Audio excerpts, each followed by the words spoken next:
Hello, everyone, and welcome back to another episode of the Cover One Roundup podcast here live every Monday night at 7 p.m. on the Cover One YouTube channel or subsequently wherever you listen to your podcasts. I am your host, Kyle Salagi, joined this and some weeks by Cover One contributor David Fox. Rob Quinn is ill. He has fallen ill. He will not be. That makes it sound a lot worse than it is. As far as we know, he has not been put on the COVID list. I don't think he's on COVID reserve list. Yeah, his availability for this coming Monday is still up in the air. Right, non-COVID related virus, as the Ravens were describing their thing that went around last week. But yes, Rob is not here this week, unfortunately. I just saw the viewers dropped, which it correlates, makes sense. But all right, so I won't take that personally.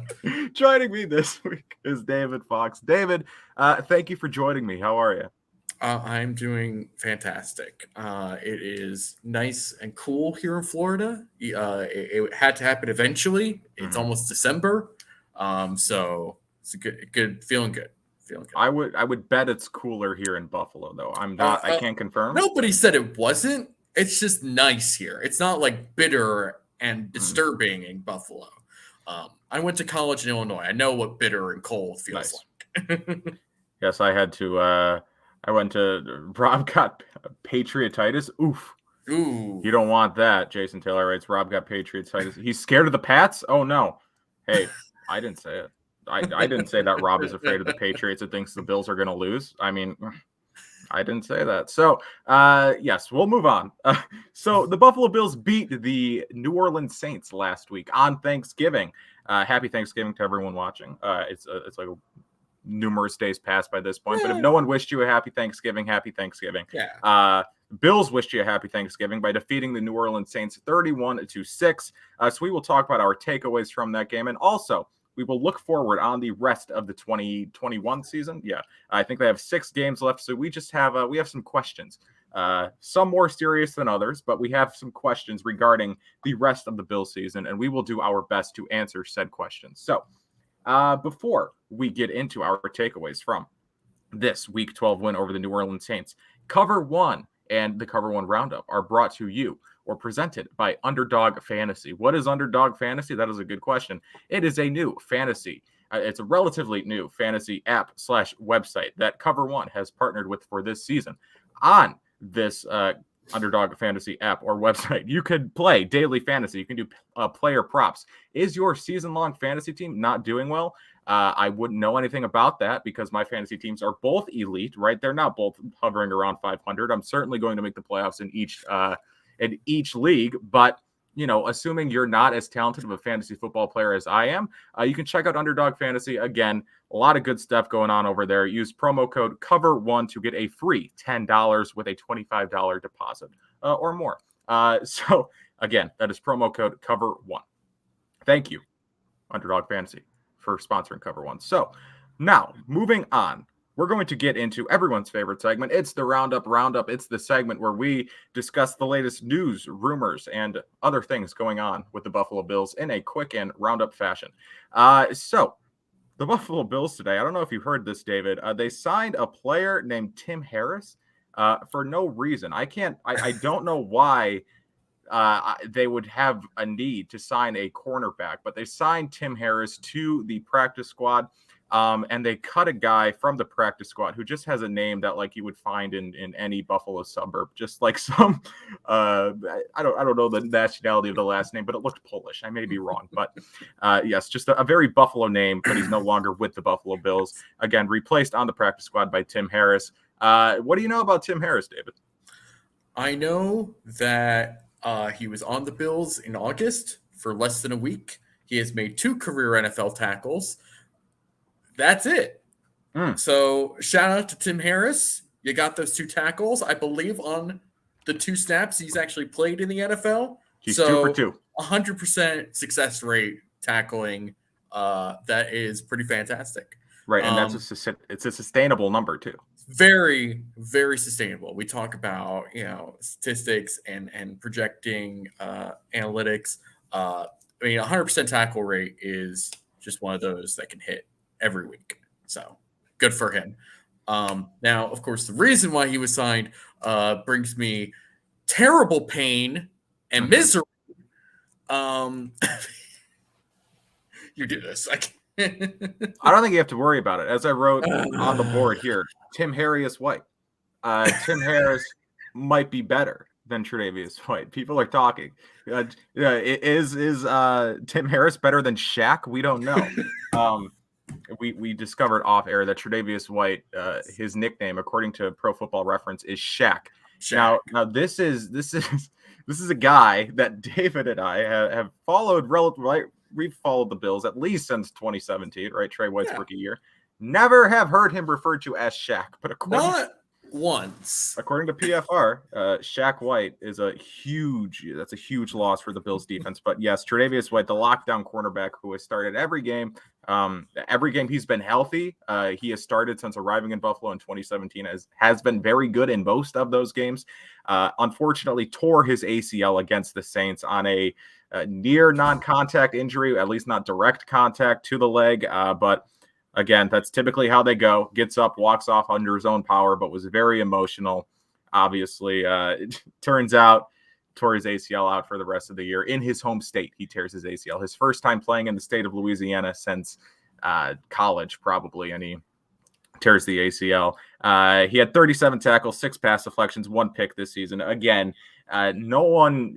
this isn't saying anything new that Tre'Davious White is a big loss for the Bills defense, but we're going to discuss later in the show when we, answer our questions regarding the rest of the season about how the Bills what they can do to mitigate this loss. Is there anything they can do to mitigate this loss? But David, just as a Bills supporter, as someone who writes about this team, as someone who covers this team, what do you make of this, of Trey White being out for the rest of the year? I mean, Trey White is he's one of the best players the Bills have had pretty much since Sean McDermott has been there. I mean, that he was the first player that Sean McDermott brought in as a rookie. He is just brings so much energy, and on the field, off the field, he's a leader. He does everything that you want this guy to do. And I mean, this was somebody that they took because they traded out of that Patrick Mahomes spot, which for several years was used as a talking point, like, oh, the Bills could have gotten Patrick Mahomes. And now they have Josh Allen. Well, Josh Allen actually turned out pretty well. And they got Trey White too. So, Trey White is just, he's been such a phenomenal player. He's such a great fit for that defense. He just has that sort of, I mentioned this in an article, I forget which one, but he just has this that weird energy that Bills fans really gravitate towards and also embody themselves. He's awesome. He's been such a great player for them, and very much at times and by certain football analytical publications underrated or unfairly maligned. We won't discuss which professional football focus group is talking about him in that particular manner, but regardless, Trey White's one of the best corners in the NFL. Losing him is, especially right before you're about to enter the toughest part of your schedule, is pretty devastating. So, yeah, not great. Yes, and the cornerback depth has been brought into question throughout the entire year, right? With is Levi Wallace even a playable player, or is Dane Jackson suitable depth for there? Well, we're about to find out. So we will discuss more in depth this Tre'Davious White injury and loss later in the show. But first, I hear an echo. Does anyone else hear an echo? Could someone in the chat let us know? I will continue talking, but just let me know if you hear an echo or if I'm the only one. So we are going to get into our takeaways here. The Buffalo Bills, of course, as I said, beat the Saints on Thanksgiving, led, according to the headline that I wrote, the video title, led by Ed Oliver. Ed Oliver was a menace in this game. He has been a menace for much of the season, but particularly in this game. I didn't even want to, or not I didn't want to, but I'm kind of getting tired. No echo. Thank you so much. I'm kind of getting tired of talking about Ed Oliver to an extent because it's gotten to the point where it's like a monotonous a repetitive topic where he's been good more often than he has not been this year. So just every single week saying like, oh, Ed Oliver had a great game. It's like, that's like saying the sky is blue. Like at this point, you can just expect that he's going to be a very disruptive player in the middle of that defensive front each and every week. But like this week, he was just so good that I have no choice but to talk about him. Very impactful against or as a pass rusher and against the run. Had season highs and pressures and run stops, according to PFF, the football focus group that I will name. He had 6 pressures, 4 run stops. I think they were team highs or both of those stats he had team highs in. It was a season high for him. This is his 3rd consecutive game with at least 3 pressures on the opposing quarterback.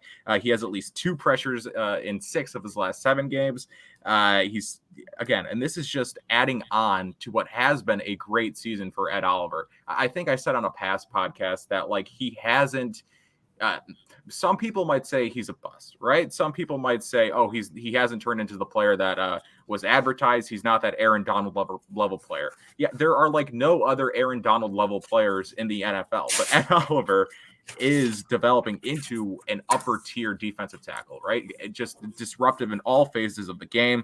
Again, he's 2nd on the team in pressures this season with 26, behind only Jerry Hughes, 5th in run stops with 17, impacting the game in every single way, and also in a myriad of ways. Ed Oliver is good. Thank you, David. That is the high-level analysis you've come to expect from the Cover One Roundup, and this time you get it written down. We are writers after all, so don't make me point at the sign, folks. Ed Oliver is very good, and again, as I was saying, impacting the game in a myriad of ways, right? Like he's developed as a technician, I feel like this year, like hand usage and just stuff like that. Sometimes he's winning with technique. Other times he's still just winning by like, being Ed Oliver, by just being more powerful and faster than everyone else. He is just really developing into a nice player, a player that is very disruptive on that defensive line, a player that you need this time of year. Yeah, he's just so good. And he's so fun to watch because there's just times where he will just explode through the offensive line and just smash some dude, and it's just gets you so fired up. At least I get fired up because it's so cool to watch that. Because watching, believe it or not, despite my diminutive size, I played offensive and defensive line in high school, and was average. It's a lot of fun being in the interior in particular, because you could just like knife your way through if you're a little undersized, which I mean, Ed Oliver compared to other 3-techs is undersized, but like he knows how to use that and he knows how to move his way through. Yeah, sometimes he's going to get a little overpowered. Sometimes he's going to get a little too far upfield, but man, those plays that you want him to make, he makes those plays, both in the run and against the pass. Finally got a sack. He should have 3-4 by now. Penalties took that away, which is just like, it's so unfair for him. But he's such a good player. He's one of probably 5 dudes that that Bills fans wanted to take a step forward this year. Like Ed Oliver, Cody Ford, AJ Epinesa, Zach Moss. And he's absolutely taken that step. Without a doubt, he is that dude that they want him to be. And I can only imagine him getting better as he continues to be here in Buffalo. It's awesome to watch him play. It's scary. I don't even think I read his stats, which is I probably should have listed the stats of the player that I was talking about. But so Ed Oliver had 4 tackles, 2 quarterback hits, and half a sack. Of course, they had to split up the sack, gave half of it to Efe Obada. It's mean.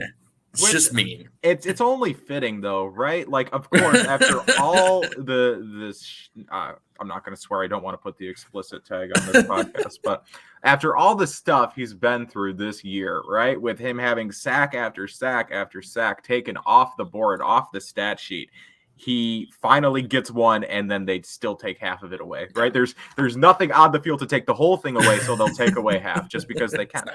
But again, it's nice to see Obada get a sack, right? Because Obada has come on in recent weeks. But Ed Oliver, just a guy who his impact again, like I'm not saying Bills fans are stat watchers or stat sheet watchers, because there are, I would say, actually the majority of Bills fans look at analytical stuff and have a analytical eye for the game. But there are people, not necessarily Bills fans, but just people who will say that Ed Oliver is a bust because they look at his stats and it's like, oh, he has a half a sack this year, and it's like, well, look at the games, watch how disruptive he is being, and it's just he's a different player than he's ever been. I feel like we've seen flashes of Ed Oliver before, like the end of his rookie year, but we've never seen this Ed Oliver for this long, right? We've never seen this player this consistently. This is the best Ed Oliver we've seen, probably the best and most consistent football Ed Oliver has played since maybe his junior year at Houston, like when he was getting first overall pick buzz, like Heisman buzz in that offseason as a defensive tackle. That's how dominant of a player he was.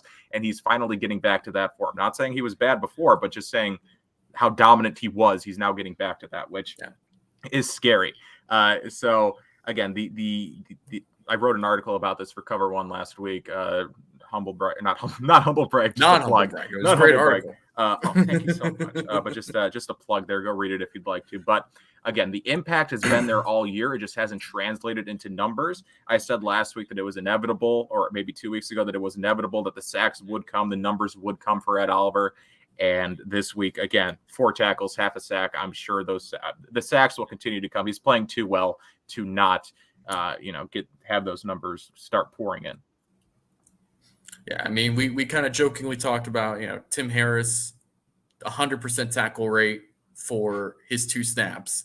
I mean, obviously that's a sustainable statistic moving forward. No, but like when we talk about that, we talk about the fact that Oliver's been playing so well and he just hasn't quite gotten the sack production.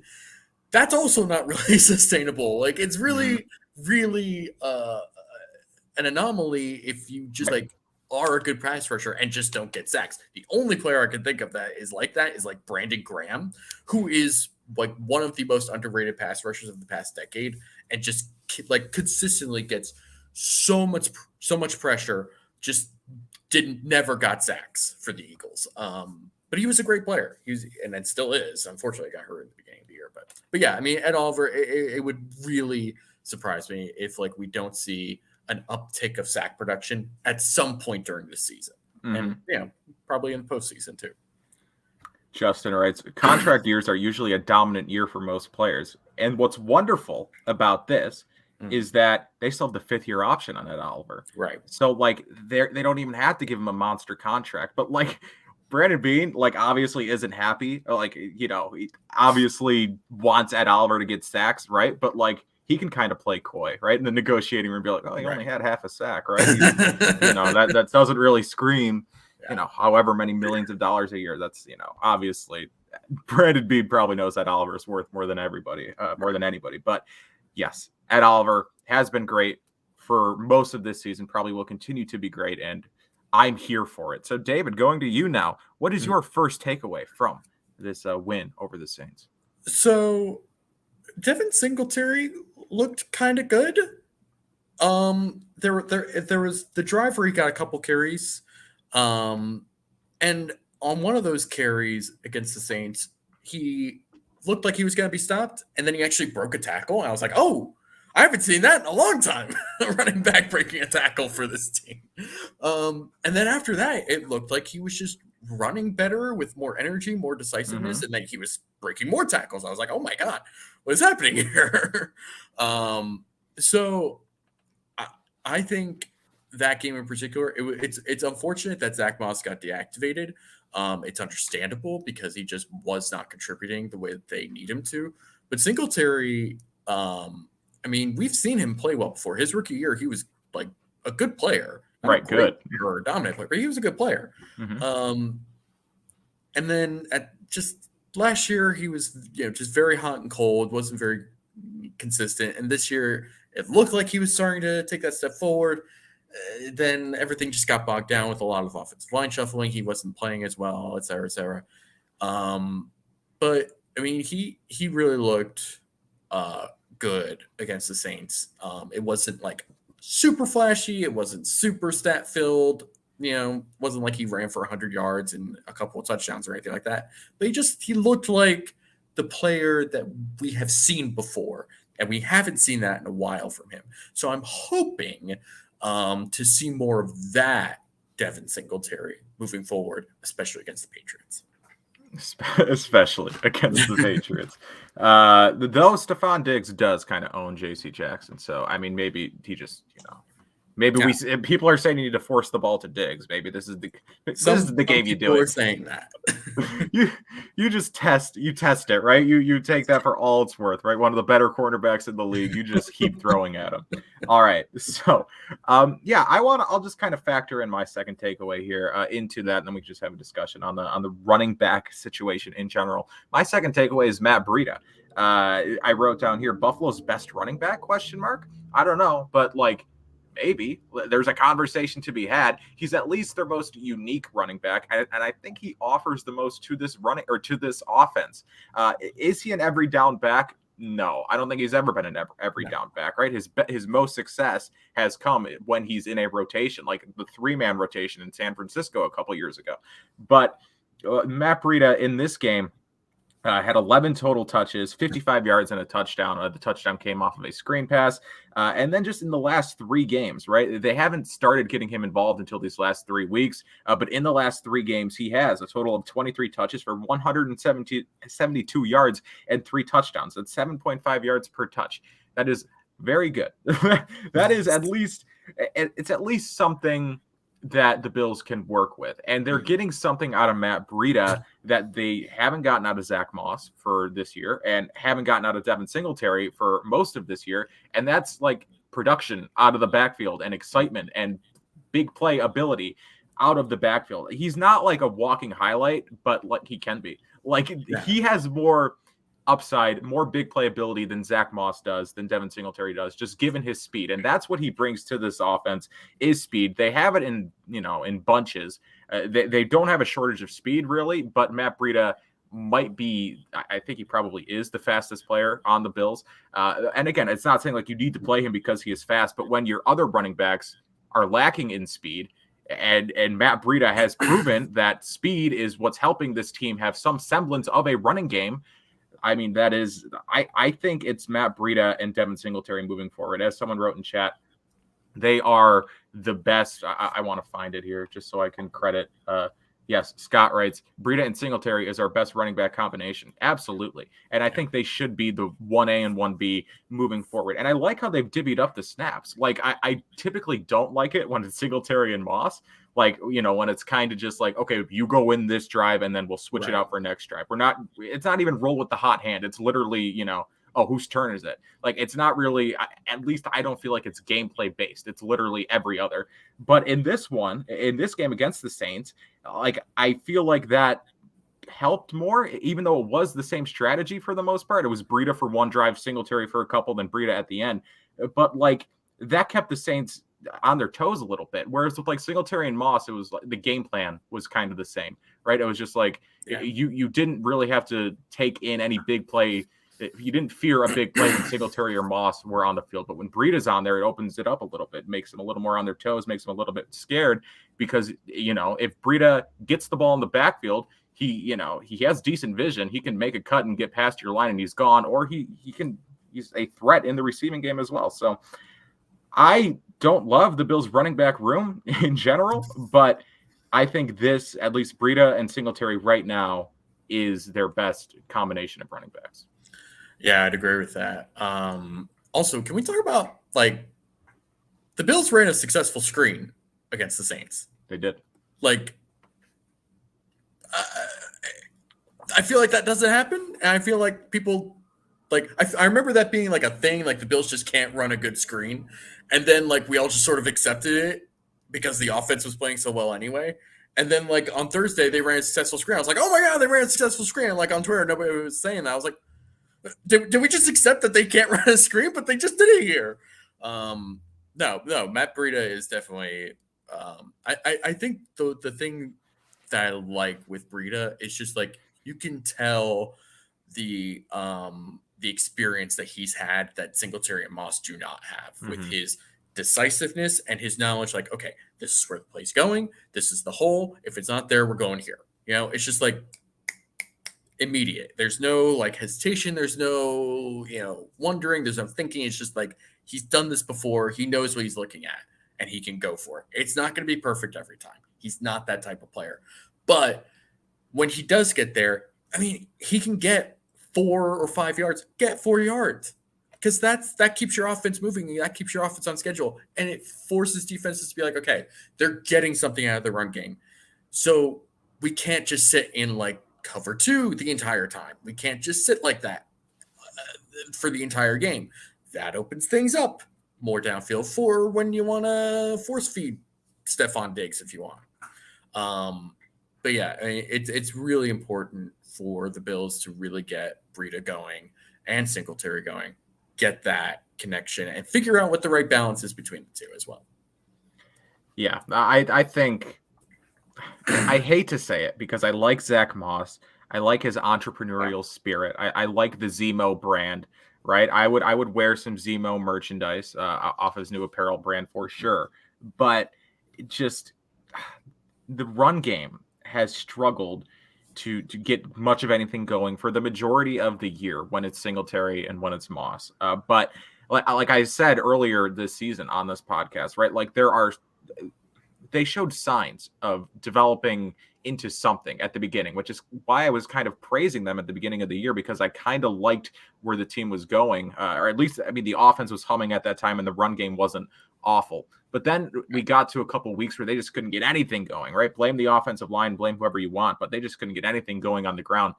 And now we're seeing that with Breida, at least the last, I don't want to say against the Titans, but against the Jets and against the Saints, you can get production out of the backfield, whether it be, on actual handoffs or on screen passes or using Breida as a receiver. You can get production out of the backfield when Breida is playing. And again, it's if you count Josh Allen in as a runner, that is a complete backfield, right? You got the Singletary, Singletary's kind of the elusive juke guy. You got Allen, who's the short yardage, put his head down and go, and then Breida, who's the speed guy. That is the three-headed monster that the 40, not same guys obviously, but the 49ers again found great success with Matt Breida in a three-headed monster. Mm-hmm. You count Josh Allen, they have a three-headed monster of their own here in Buffalo. So moving on from the running back conversation, sorry, I read a comment, but moving on here to your second takeaway. We're moving to the defensive side of the ball. What's your second takeaway here? I think everyone who watches and consumes our content here at Cover One already knows this and acknowledges this, and they should continue to do so because it's true. Jordan Poyer is an all-pro safety. He is so good. It's honestly absurd how many people don't know who this guy is or don't appreciate what he does. Getting good safety play in the NFL is not that common. It just isn't. I don't know why. It's just not. There are so many teams that would kill for either Micah Hyde or Jordan Poyer to be on their team. The Bills have both. Micah Hyde does so much to just keep things in front for the Bills, the way he is able to play deep and disguise coverages. Jordan Poyer does so much as well because he can come up and make those tackles. He can just read plays, and he's got good ball skills. Mm-hmm. Like, I feel like every time he goes to make an interception, he gets it, which doesn't happen for a lot of DBs. It's really, really impressive to watch him play every week. He should, bare minimum, be a Pro Bowler this year, if not an outright All-Pro. He is absolutely phenomenal, a great player, captain for this team. Just he's awesome. He's a great player. He's an All-Pro player. I don't want to say that he's not playing better in this year than he has in years past, because I think even he's been really good since signing with the Bills. But I think even he is playing like a level above where he's played in recent years. Like his play has been insane this year. And I feel like this year he is getting some of that national recognition that a lot of people feel like he hasn't been getting for these last couple of years. Last year he was a Pro Bowl snub. You could make a convincing argument that he has been a Pro Bowl snub every single year he's been here. But this year we're at the point where it's like, okay, if he doesn't get in, something is seriously wrong. Like people, like there's not even the excuse of they're not watching Bills games anymore because the Bills are on primetime. I feel like every other week, right? The Bills are the Bills are being watched by a lot of people, and Jordan Poyer is making plays in these games. Again, has a pick, and again, it's not even the flashy plays, as you say, David. It's just being a good safety, right? Just doing everything that helps this team defensively. He just is always where he's supposed to be. He's a consistent tackler. He has amazing ball skills. He has 5 interceptions this year. I mean, that's nuts. I mean, we were talking. People have been talking about, or were talking about, Trevon Diggs as like a defensive player of the year candidate early on when he was getting when he had 7 interceptions in 7 weeks or whatever it was. Yeah. And fine, whatever, I get that, but we all have also watched Trevon Diggs a lot because the Cowboys worm their way into primetime every year for way too many games in a single season. And Trevon Diggs makes great plays. Trevon Diggs also gives up plays. That's who he is, and that's the cornerback position. You're going to give up some plays sometimes. That's whatever. But he still has 7 interceptions. It's a lot of interceptions for a single season. But his production has fallen off. But Poyer's been really consistent all throughout the year. He's only 2 picks behind him. I don't understand why this dude, and Micah Hyde for that matter, just continually get overlooked by the NFL media, I suppose. And I guess I really don't know who doesn't actually appreciate these two enough to where they don't get the recognition they get or deserve. It doesn't make sense to me. Fans know they're good. I assume coaches know they're good because they're the ones watching all these games and have to game plan around them. Players know they're good. I feel like enough media people at least acknowledge that they're good. So why are they not in these Pro Bowl conversations every year as starters or alternates? I don't get it. I really just don't get it. I feel like that recognition is coming, though, at least more so this year. I feel like there's been more national talk about Jordan Poyer this year, or I've seen him, just looking through Twitter more this year than I have in any other previous year. And honestly, it probably does have to do with that interception number, as you brought up. People need, as I was saying about Ed Oliver, right? People need the statistic. People need the number to indicate that they're good, right? Jordan Poyer has been a very good top-level safety ever since, he's come to Buffalo, and he's had great stats, right? He's, I think he's had over 100 tackles in most years, as you said, sure tackler. But I feel like the numbers, the flashy numbers, really haven't been there. But this year, again, 5 picks, so people are like, oh, maybe he is actually a top level safety. And it's yeah, we've been telling you this, but you told us we were wrong. We watched every game and said he's good, and you said no, you're wrong. And now you're like, oh, maybe he is good. I still haven't watched him, but I think he's good now. It's okay. But regardless, Jason writes, because they play in Buffalo is why they haven't been getting the maybe. I don't know. I mean, there's been players in the past, even when the Bills were awful, that have gotten the recognition they deserve, at least to an extent. I don't know. Maybe I'm the wrong who's just not seeing the recognition, but I'd like to think I'm a little plugged in and should be able to notice when someone as great as Jordan Poyer is actually getting the attention they deserve. So hopefully that comes at the end of the year with a trip to the Pro Bowl for him. Right, that would cap it off. And hopefully he doesn't have to go because the Bills are doing something more important that weekend. I think that's the only acceptable outcome, right? He finally gets selected to a Pro Bowl and he can't go because the Bills are going to the Super Bowl. Exactly. I feel like he'd be fine with it. He'd be like, that's actually the preferred outcome, right? Yeah. I don't have to go to my first Pro Bowl. So, all right. I think that wraps up. Yeah, that wraps up our takeaways from this game. Just general thoughts here. Like, it wasn't a necessarily pretty game. Josh Allen threw his first red zone interception, unfortunately, which was probably like shouldn't. I don't remember the sequence of events, but I think like some shenanigans happened beforehand that he probably shouldn't even have been in the situation to throw the interception, but he did.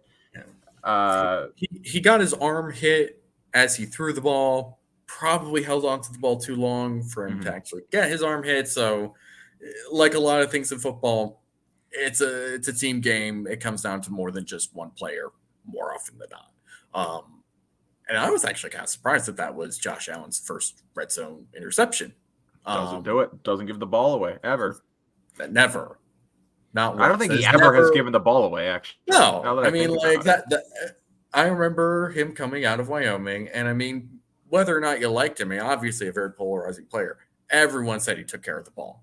Never put the ball in harm's way. That is not a Josh Allen thing to do. No, but really, I mean, that was a pretty impressive thing. And let's be honest, it was also a great play by Quan Alexander to actually just dive for that interception that could have just as easily fallen to the turf. It's one of those things. And honestly, I don't think anybody would have really thought too much about it if he hadn't thrown that first interception. Right, earlier. Which was bad, which was not good. Yeah, I mean, there was clearly something miscommunicated between him and Diggs, which is not the first time that's happened this year. Kind of wondering about that, but we're not going to worry about that right now, I guess. And the fact that it was his first red zone interception in his career. So, those sort of things kind of come together and whatever. The Bills still won the game. So, Bills won the game. Allen largely looked good. The defense looked good. Tremaine Edmonds, sideline to sideline linebacker, just great. I don't want to say a great game. The Tremaine Edmonds haters are coping and seething this year. If you don't think Tremaine Edmonds is a good player, you can leave the chat. Don't actually leave the chat. We want you here. Hey, Tremaine Edmonds haters, I feel like have gotten a little bit more quiet, at least after the Indy game where AJ Klein didn't play great, and people were like, oh, maybe Tremaine Edmonds actually is needed on this team. But no, man, I still think Del'Shawn Phillips, had he been given the proper opportunity, probably would have been a better player than Tremaine Edmonds at this point. So, hey, I guess we'll never know, right? We'll just have to wait and see. See for Del'Shawn Phillips to get his due. We'll wait for season 2 of Marvel's What If to address that. That's what I want. I think we're going to move on. Yes, as I said, Saints game is over. So we are going to answer some questions or propose some questions. And we would like the chat to get involved here as well. If you guys are in the chat, you have access to a keyboard, I would assume. So please write your answers, your takes on these questions in the chat. So I will first let David propose his first question regarding the Buffalo Bills and the rest of the season, right? These final 6 games. What is, to you, one of the bigger questions looming over this final stretch?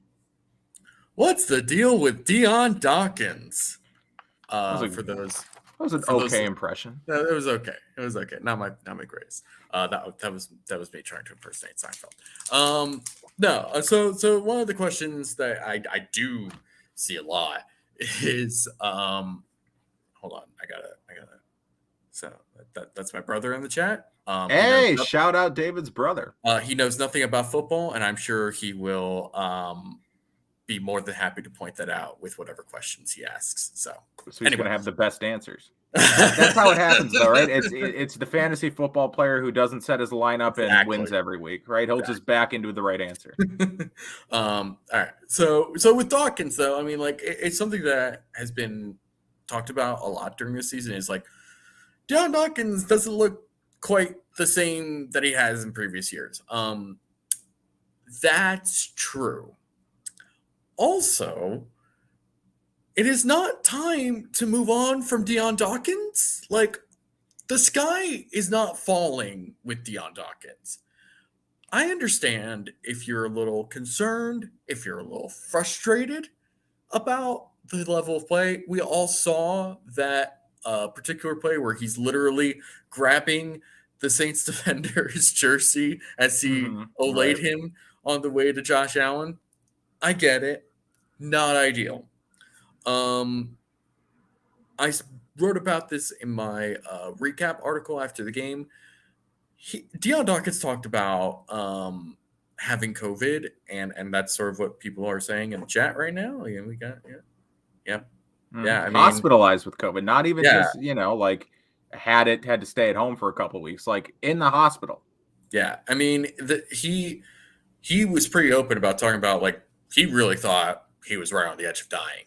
And I think physically speaking, that's a lot to take on. Mm-hmm. I mean, but then like mentally speaking, I mean, I don't know about you. I have not been on the edge of death before. Not yet. But I can imagine not something people really enjoy experiencing. So I think mentally that could be just affecting him. I mean, and along with physically, and then when you start off, I mean, he started off pretty badly in the first game against the Steelers, had 3 holds. I mean, I think there's just a lot of potentially. I mean, this is all just speculation. I don't know Dion Dawkins personally. I've never been to You Already Know University, so I'm not in the locker room. I don't know Dion Dawkins. So I don't know anything other than what I'm just speculating right now. But I think just, talking about human beings as a whole, it's really hard to be in that particular situation, have COVID affect you in that way, and be right there at death's door and to just come back perfectly normal and fine like nothing ever happened. So I think that it's fair to criticize the level of play that hasn't been there, that has been there in previous years. But man, some people need to chill. Just chill. The dude is a good player. I mentioned this in the recap article as well. Myles Garrett had COVID last year, was on his way to NFL Defensive Player of the Year honors, got COVID, really did not look quite the same after that. And he is, I mean, Dion Dawkins is a good athlete. Myles Garrett is like beyond that. Maybe the best in the world. Right. Like, Myles Garrett is on a different level. Yeah. So obviously, something like COVID really does affect people differently. And I just, I'm trying my best to pump the brakes for people. Dion Dawkins, I think, will be fine in the future. But I think for now, you're just going to have to live with some of the lumps that he's clearly showing. It is what it is. Right. And it's not like he's been like consistently bad, right? As you said, he started out not great. Had a stretch there where he looked fine, where he looked like a good tackle, where he was one of the better players on what was a bad offensive line. I'll give you that. But like he wasn't the problem, right? But like this last week is the first game probably since probably all year, I would say, that he has been like noticeably bad. He wasn't great against the Colts, but against the Saints, he was like noticeably not great. But as people are saying in the chat, again, he was hospitalized with COVID. As you said, as people are saying, look, COVID, thankfully, I don't want to jinx anything. I have not had COVID yet. So good for you. I know. I just got my third booster today. So not my third booster. Your my third booster. Wow. You're ahead of the game. First booster, third shot. But but I mean, from what I've read and from what I've heard from, on the television and stuff, I trust the mainstream media. Oh, this is spiraling out of control. From what I've heard, some people deal with long-lasting effects from COVID. And I think, I don't want to say it's safe to assume, but it's a real possibility that Dawkins, whether it be physically or mentally, is dealing with some long-term effects of COVID. And I think, yes, that is important to take into effect when assessing his play this year. And as someone said, I'm not looking, or as Skippy writes, I'm not looking for Dion to be back to his old self until next year. He's still a kick-ass left tackle. I think next year we won't even be talking about this, right? We will not be saying, if we are, well, then it's a different conversation, right? It's a different conversation if 2 years out from COVID or a full year out from COVID, he's still struggling. But as of right now, I do think you can at least partially chalk it up to COVID. And I've seen people say, like, Cam Robinson's available. Go give Cam Robinson a try. It's like, over Dion Dawkins? Like, what are we talking about? What is this conversation? Yikes. I think we should get Cordy Glenn back, truly. Is Cordy Glenn still in the league? He's maybe he's like if this is Madden, he's in the free agent list. He might not even be in the free agent list. It may have been too long. He is currently a free agent. But is he like do teams have his phone number? Does he have an agent anymore? Who knows? I mean, but really, first of all, anybody who says we should get Cam Robinson, stop.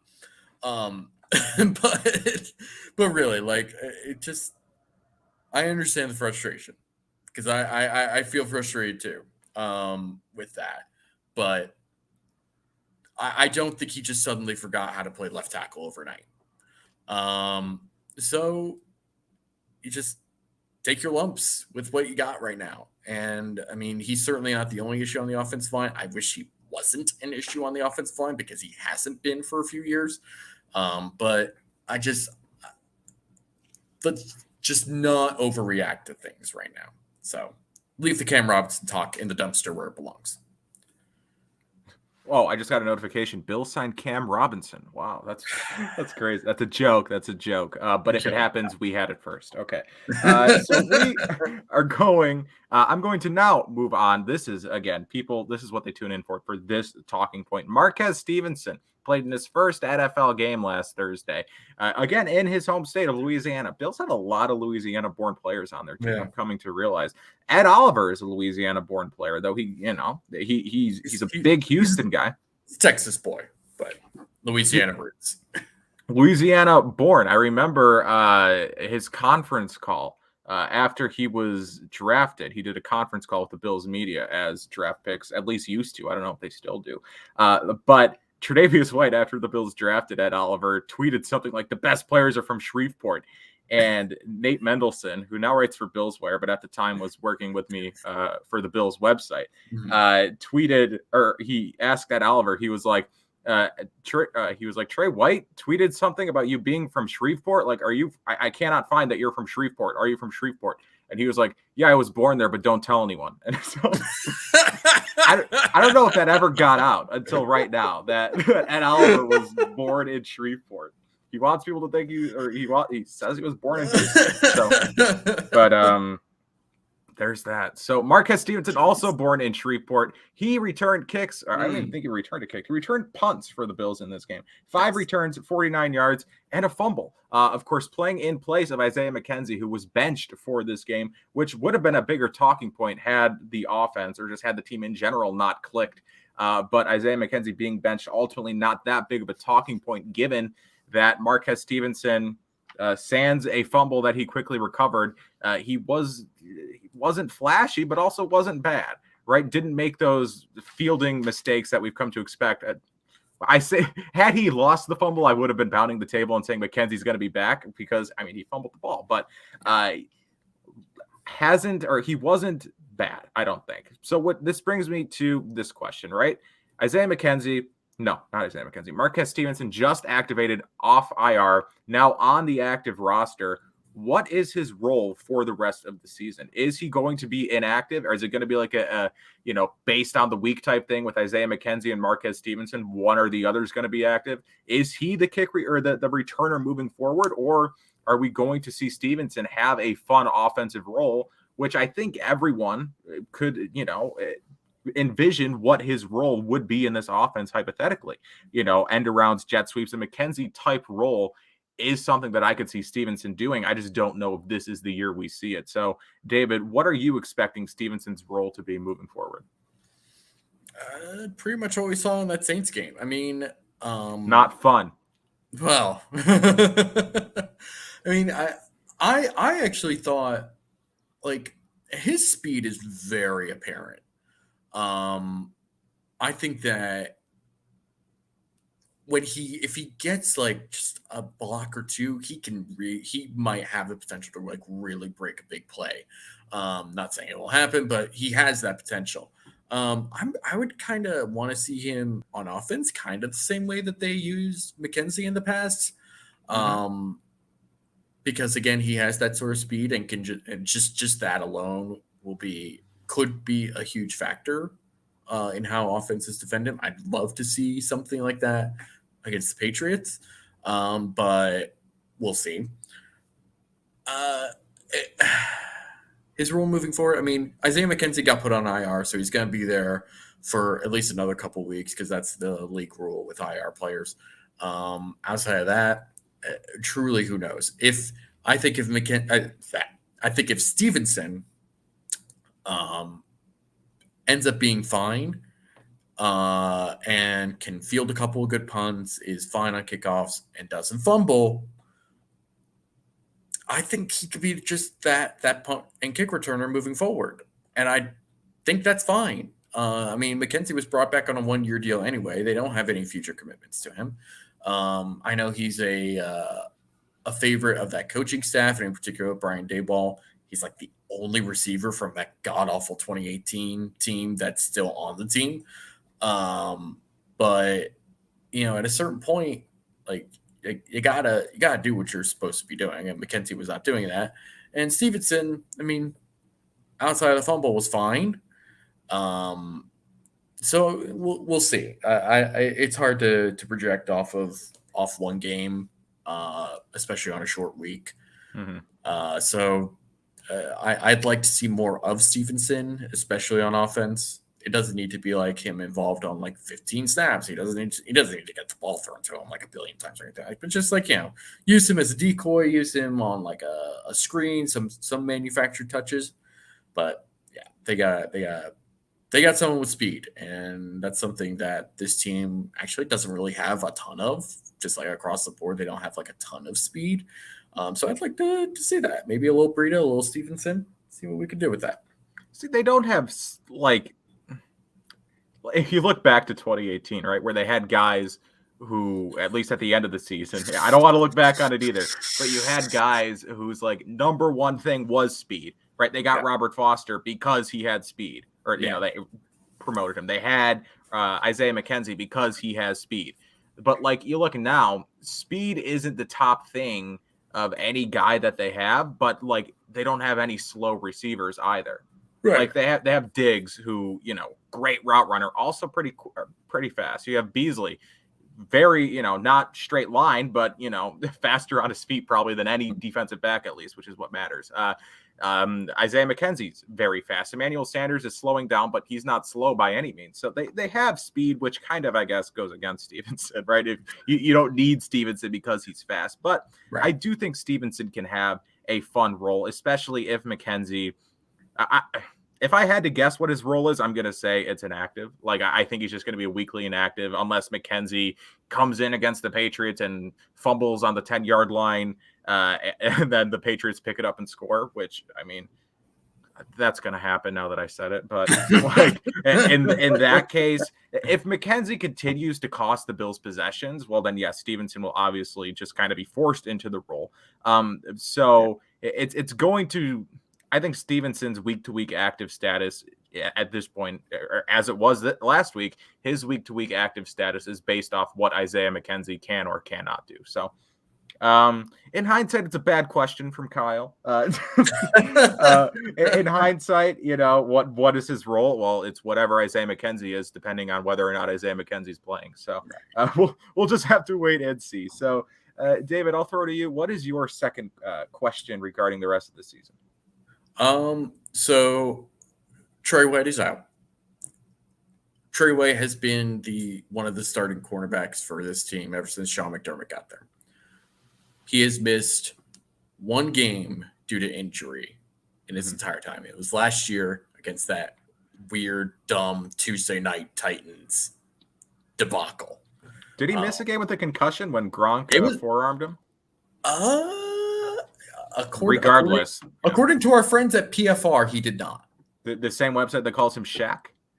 Listen, I mean, one thing is more easier to determine than the other. So, Shaq White. God. So, I mean, it says 16 games played, 16 games started for 2017. So, all right, well then, yes, there's the answer. He didn't miss a game. I hate hate that. So, I mean, he has been one of, if not the mainstay for this team since John McDermott's been there. What in the world does this defense look like without him? Now, like we talked about, Micah Hyde, Jordan Poyer, having two great safeties definitely helps with that. But, I mean, we've seen Levi Wallace play. Levi Wallace is a solid number 2 corner. He's not like, overly dominant in a particular area. Honestly, if he was even remotely athletic, he'd actually be really, really good. Like, his technique is often so on point. He's just not an athlete, which is why he went undrafted. But like his technique and everything else that he does is like borderline clinical. It's super, super impressive. But unfortunately, the lack of athleticism is and will always get the better of him from time to time. But the other side of this now is that he was always the number 2 guy. He was targeted a lot because teams just didn't want to throw to Trey White because he's takeaway Trey. He's Shaq. That's what he does. But now teams are going to be looking not only at Levi Wallace more regularly, but they're also going to be looking at White's replacement in Dane Jackson, who I don't even think is a bad player, but he's susceptible to being too aggressive. Like I guarantee the Patriots are looking at Dane Jackson and thinking, we're going to throw some double moves at this dude. Because he's aggressive and he wants those takeaways. He wants those turnovers. So he's going to bite on routes. I mean, I don't want to make this comparison because I know it's going to upset certain people who feel a certain way about this player. But Dane Jackson's kind of like Leotis McKelvin in that way. Like Leotis McKelvin was like just super aggressive when it came to biting on routes. You could throw a double move at Leotis McKelvin pretty much all day, any day, and he'd bite on it. Leotis McKelvin was not like a horrible player his entire time in the NFL, though. And I don't think Dane Jackson is going to be a horrible player either. But there is a very clear drop-off between Levi Wallace and Dane Jackson and Trey White. Mm-hmm. And more than that, what I'm really curious to see is, do they change anything schematically, defensively? Do they shift Hyde and Poyer into different areas to try and compensate for that? What does that look like in terms of potentially what the box will look like against the run? And I don't know. It makes me extraordinarily nervous to try and figure out what may or may not come from that. So.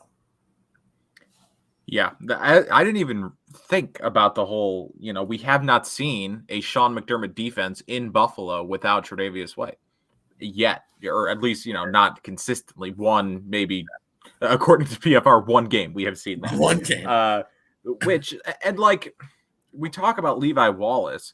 Aaron Quinn, he's not in the chat, so I don't think he's listening. I know, right? But he's a big, as people watching this podcast will know, he's a big Levi Wallace supporter.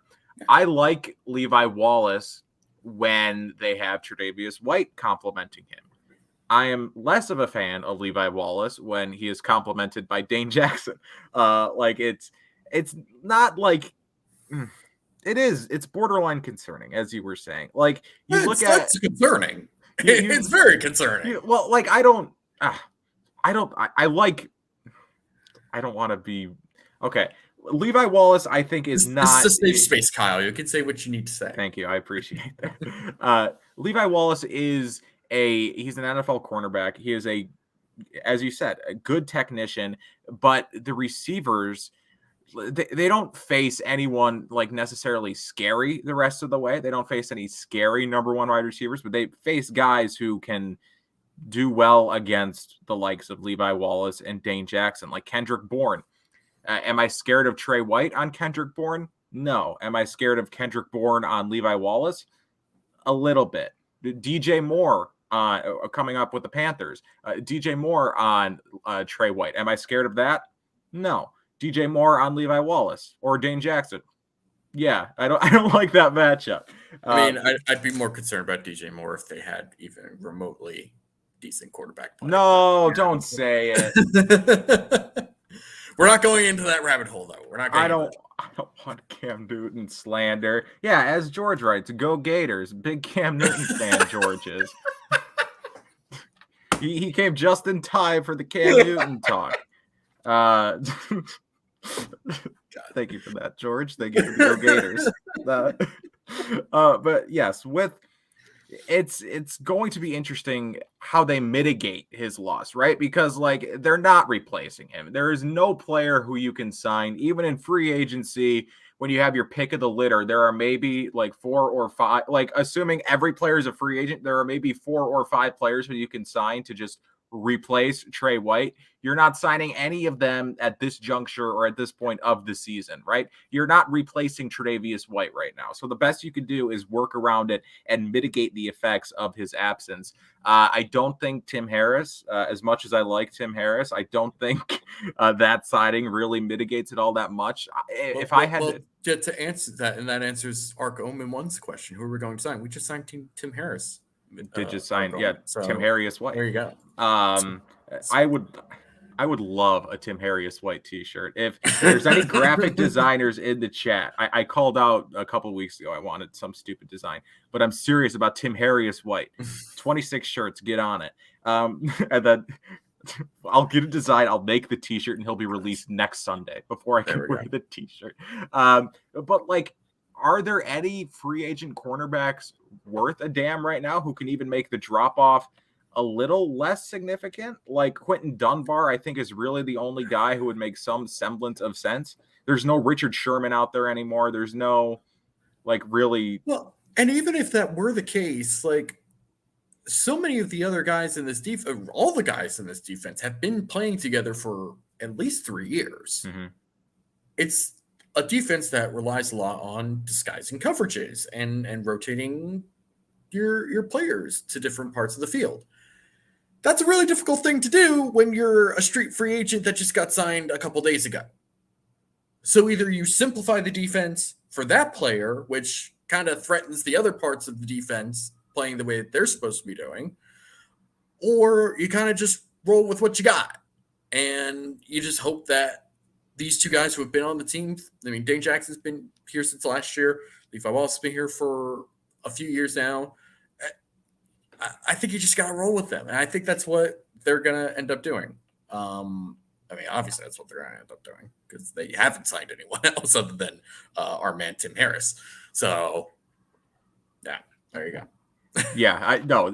At least for now, that's what they're going to do. That's how they're going to try to mitigate it, is with Dane Jackson, Levi Wallace, and like you said, with scheme to an extent, right? They're going to try to scheme ways to as much as they can to give these guys help where they can. So, and they have the safety tandem, like we were saying, regardless of whether or not they get the recognition they deserve. Hyde and Poyer, they're probably the best safety tandem in the NFL, right? So, like Tre'Davious White, I'm not saying it's not a big loss. I've seen, or I think most people are saying that it's a big loss, but like it's not. Well, that leads us to the next point. Is it the end of the world? My next question is, what is this team's ceiling? That is my biggest question looming over the rest of the season. And we're already an hour deep, and we have another podcast starting here in less than an hour, the Air Raid Hour. So stick around for that. But we will, I would like, again, the chat to get involved in this question. What is this team's ceiling? We have seen this Buffalo Bills team at times in this 2021 season look electric, clicking on all cylinders. At times looks like they can hang with any team in the NFL, can beat any team in the NFL. The offense has been rolling. The defense has been stout for most of the season. There are signs that this is a Super Bowl contending team, especially considering that the rest of the AFC, right, the conference they will have to go through in order to get to the Super Bowl, doesn't look great this year. The AFC, it doesn't appear very weird. It doesn't look like anyone. I didn't watch the Cleveland-Baltimore game last night, but from what I've read, nobody won. Like both teams didn't look particularly good.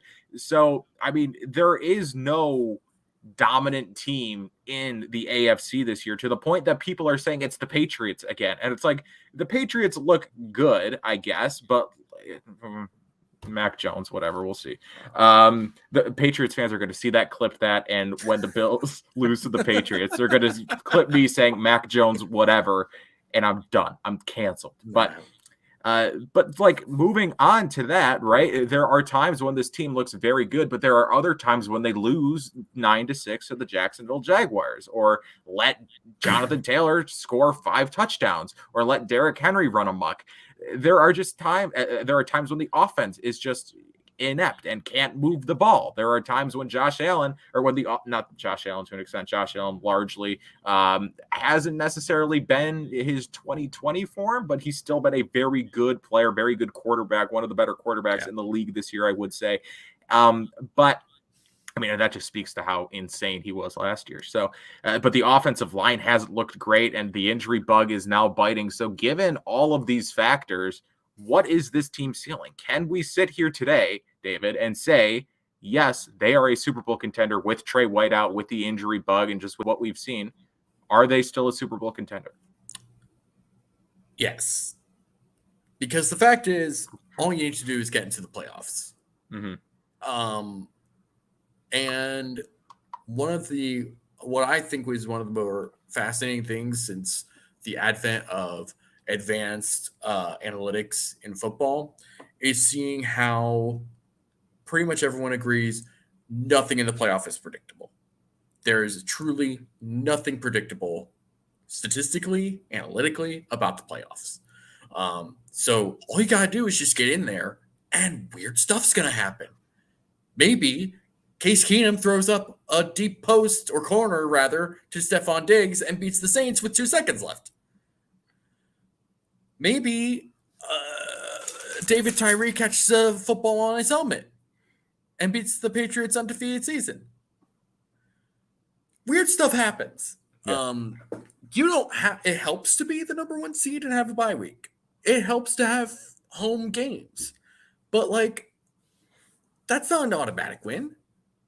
There's nothing automatic when it comes to the playoffs, except maybe Philip Rivers losing. And even in retirement, I love Philip Rivers, but God, he just got so screwed over in the playoffs. Anyways, this is not a Philip Rivers podcast. Should be. So, getting into the playoffs is priority 1. It would be nice to win the division and have at least one home field game. But like, just get into the playoffs. This team is obviously good enough to get into the playoffs. The only team that is going to beat the Buffalo Bills is the Buffalo Bills. Like, Jacksonville did not beat the Bills with some magical game plan. They had like 200 yards of offense in that game. Not good. They were like 2 for 13 on 3rd down. The Jags didn't beat the Bills. The Bills beat the Bills. It was the same sort of thing with the Colts. The Colts are a better team and had a great game plan, don't get me wrong. But like, you fumble a kickoff right before the 2-minute warning. You turn the ball over 4 or 5 times. You turn the ball over 4 times. There's only so much the opponent can do without you just giving them the ball and giving them opportunity after opportunity. The Bills are clearly talented. That's not debatable. The issue has just been consistency. So the Bills are the only team that's going to really keep the Bills from going into the playoffs and doing something great there. But the fact is, I mean, coming off a short week, sure, the Saints are depleted, especially on offense. That defense is not depleted, and they put up quite a few points against that defense. And that's a good, well-coached defense with a lot of good players. Marcus Williams is a good safety. Marcus Lattimore is a good corner. Demario Davis might be one of the more underrated linebackers in the NFL. That defensive line is really good. But they still managed to play pretty well. It wasn't super consistent the entire game, but they played pretty well and put up enough points. I don't know what the ceiling. The ceiling is the Super Bowl. Let's just put it out there. The ceiling is the Super Bowl. Whether or not they actually get there is up to them. It's not up to the schedule that they have. It's not up to even this Trey White injury, it's devastating. It's horrible, and it's going to change the way that they play. It is not season over. You have a franchise quarterback. You have a defensive line that's been playing better. And if the offensive line, the combination that they want to stay healthy actually stays healthy, they're good enough. Mm-hmm. That's what they need. So there you go. Ceiling's the Super Bowl. Print it out. Put it on Twitter. Right. Write it down on a sheet of paper. next to Ed Oliver is good. I think your brother said it the best. It's at least an 8-foot ceiling, probably vaulted. Which, as you know, as your brother knows, because he's a big football fan, that's a metaphor or a simile. It's a metaphor for the Super Bowl. We always say, they got to reach that 8-foot vaulted ceiling. That just means Super Bowl. It's a translation. So. Knowing the difference between a metaphor and a simile, that's your sports journalism major coming in, isn't it? Thank you. Yes, it's like or as is the simile, and I don't think. Well, that's another issue. Is I forget what I say just seconds after I say it. So, did I just say like or as? I don't know. So, moving on. It's not this is recorded or anything. Moving on. Right, we don't need it. So, I think I agree. Right, like it is concerning that the offense has struggled to move the ball consistently. And with Tre'Davious White out, it is going to be I've seen some people express that like Dane Jackson and Levi Wallace is going to be a fine combo moving forward because they were solid against the Saints. And it's like, well, they went up against Marquez Callaway and Deontay Harris, I think is the dude's name. Like, I like Marquez Callaway a lot, probably more than most. Not a great player. He's not that guy though. Right. Yeah. He's not scary NFL receiver, at least not at this point. Could be maybe one day, just at this point is not that. So it'll be interesting to see how that secondary, again, which has been the lifeblood, whatever, the heartbeat. There you go. The heartbeat of that defense since McDermott arrived. It'll be interesting to see how that responds without Tre'Davious White. So, but like you said, David, when this team is firing on all cylinders, the only team that can beat them is themselves. And like what at least can be looked at as semi-reassuring is they're not playing their best football right now. I think we can all agree that the Bills are not playing their best football yet. You look at a team like the Patriots, are they playing their best football right now of the year? Maybe you could make that argument. And like you think back to last year when the Bills in December, I think like throughout the entire month of December, they lost going into their bye week, came back, and they just stormed teams. They just were killing teams. They boat race teams in prime time. Exactly. Like that was what made people start to pay attention to them. It was incredible. I mean, watching the Buffalo Bills every week was exciting. Must-watch TV. I mean, it always is, right? As Bills fans, they're always must-watch TV. But, I mean, just even as a football fan, I was like, oh, what are they going to do this week? Like, what is Josh Allen? How many touchdowns is Josh Allen going to put up this week? How many yards is Diggs going to put up this week? They were just so fun to watch. But I think in the back of our heads, we all knew they're playing their best football, right? Like, is this going to, can they continue this into the playoffs? And they largely didn't, right? They beat the Colts, they beat the Ravens, but were they their best version of themselves in those games? No. And then they lose to the Chiefs. But like what we can say, at least right now, is that they are not the best version of this Buffalo Bills team yet. So I think that is at least, you can hold out hope moving forward, and you can say they're never going to reach that now without Tre'Davious White. But like even offensively, it's not the best version of the offense. If they get that offensive line back to where they want it with Spencer Brown, John Feliciano, that offense can bounce back. Now with Matt Breida, I think we are going to see the offense hit its stride, hopefully like soon, but not too soon.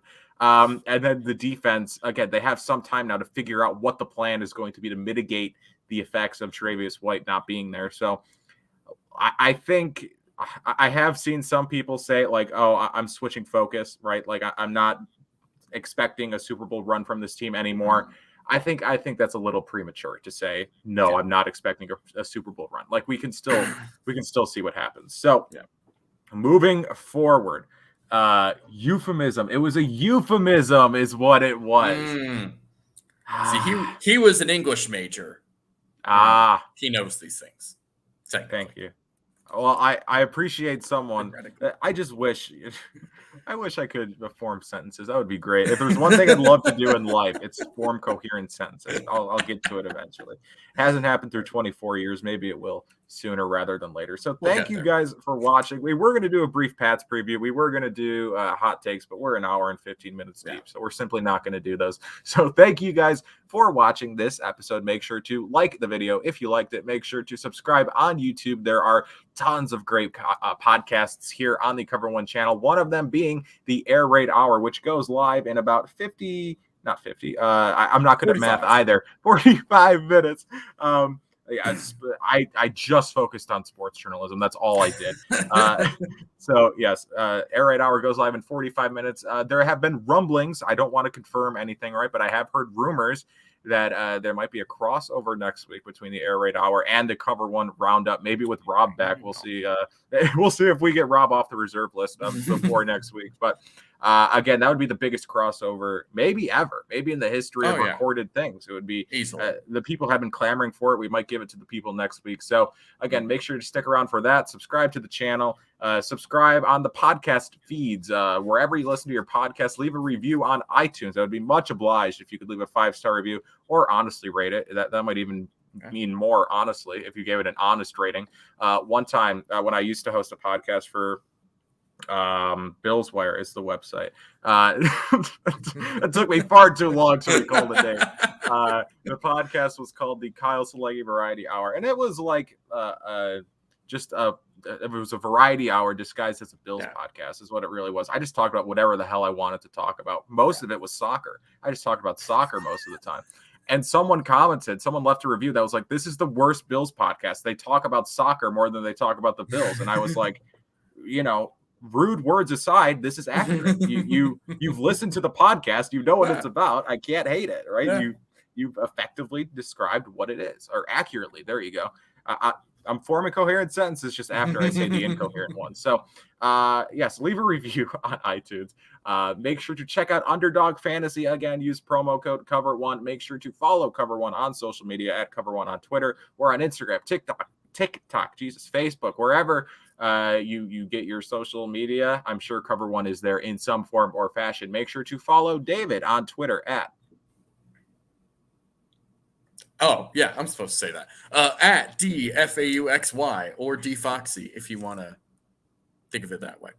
But you can follow me on Twitter at Kyle Salegi. Thank you guys for listening, and we will talk to you next week before they play the New England Patriots in prime time. So we'll see you then. Bye-bye.